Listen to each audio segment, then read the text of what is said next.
Zašto smo toliko povezani sa ovim telefonom? Koliko dnevno provodimo vremena na kompjuteru? To su samo neka od pitanja na koje ne znamo odgovor.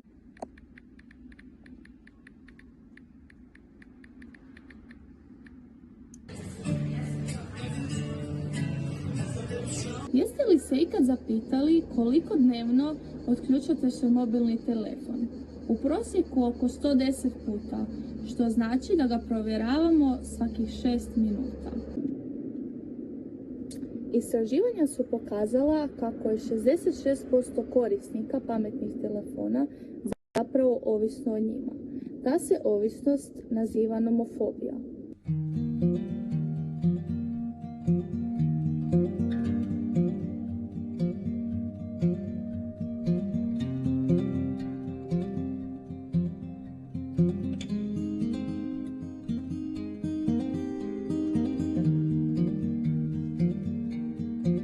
Veliki problem je i to što o pametnim telefonima ovisi sve više mladih ljudi, pa se diljem svijeta otvaraju ustanove za liječenje ovisnosti o pametnim telefonima.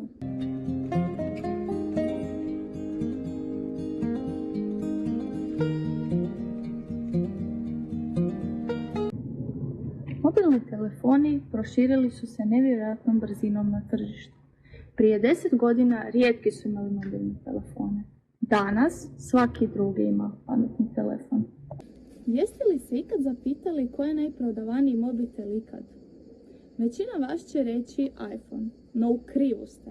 Najprodavaniji mobitel je Nokia 1100, koji je prodan u čak više od 250 milijuna primjeraka.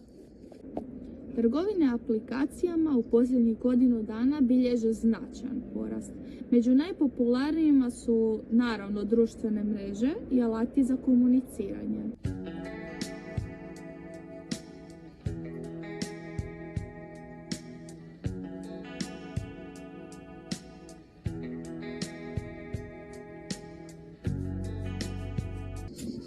Jeste li znali da pokušavajući da naprave idealan selfie od 2012. do 2019. godine poginulo je čak 259 ljudi, što znači da je bilo više smrtnih ishoda od selfija nego od morskih pasa.